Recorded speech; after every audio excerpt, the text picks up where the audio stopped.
Special Representative of U.S. President Donald Trump, Steve Witkoff, who recently met with Russian President Vladimir Putin in St. Petersburg, spoke for the first time about the results of that conversation.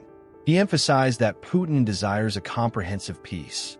Witkoff stated that the main issue in resolving the conflict between Russia and Ukraine concerns 5 regions, notably Donetsk, Luhansk, Kherson, Zaporizhia, and the Autonomous Republic of Crimea. However, the problem is much deeper, as it is related to security guarantees, NATO membership, and security protocols. He discussed the issues that have accumulated between the two countries. In this way, Trump's representative on Fox News reiterated what we have been hearing from Russian President Putin and his officials, who have also mentioned the possibility of reaching a ceasefire without a comprehensive peace agreement. They insist on Ukrainian forces withdrawing from the territories of Donetsk, Luhansk, Kherson, and Zaporizhia, which are currently under the control of the legitimate Ukrainian government. They also constantly speak about Russian concerns regarding its security, as if Ukraine were threatening Russia or had started a war with its neighboring country. The fact that Witkoff shares the Russian position on this issue might not sit well with other members of Trump's team.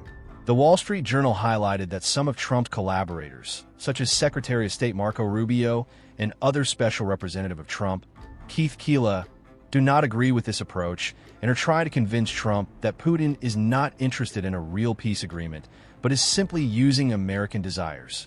However, both Rubio and Keela agree with Trump's stance on the need for a quicker end to the war, but insist on a more forceful approach toward the Russian Federation and intensifying pressure on Putin.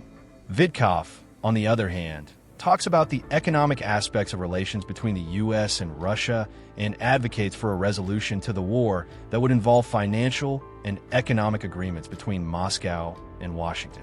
Clearly, for Trump, this is an economic opportunity. Putin appointed his special representative for international economic affairs, Dmitry Vaca, to work with Witkoff and offer various projects that will likely never become a reality. Before Putin's meeting with Witkoff and during other rounds of Russian-American negotiations, the position of Trump himself becomes important. According to the Wall Street Journal, U.S. President Trump is leaning toward Witkoff's position, which is understandable since Trump has never been one to care about values and has always prioritized money. Moreover, a person with such an inflated ego simply cannot believe that others are openly mocking him and trying to use him for their own goals.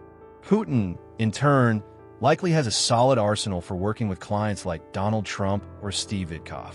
However, Trump's behavior yesterday during a conversation with El Salvadorian President Nayib Bukele once again demonstrated that the American president is seeking opportunities to negotiate with his Russian counterpart and continues to blame his predecessor, Joe Biden, for starting the war, despite all the help Biden has provided to Ukraine and its president, Volodymyr Zelensky.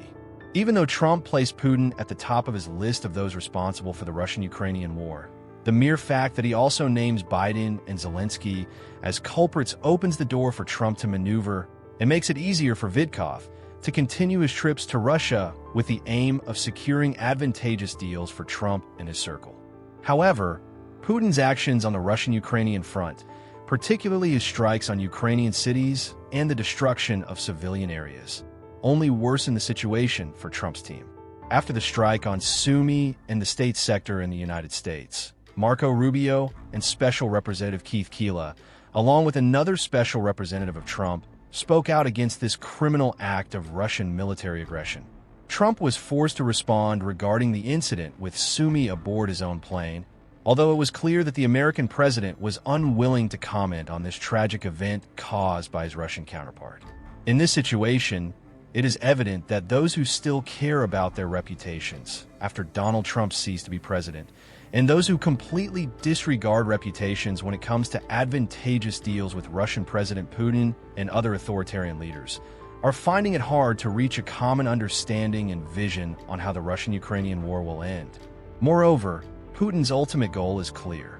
Russian President Putin is not interested in negotiating with either Steve Witkoff or Donald Trump, who simply fail to grasp the reality of the situation. The task of Russia's president is to tarnish Trump's reputation, making him an accomplice to his crimes.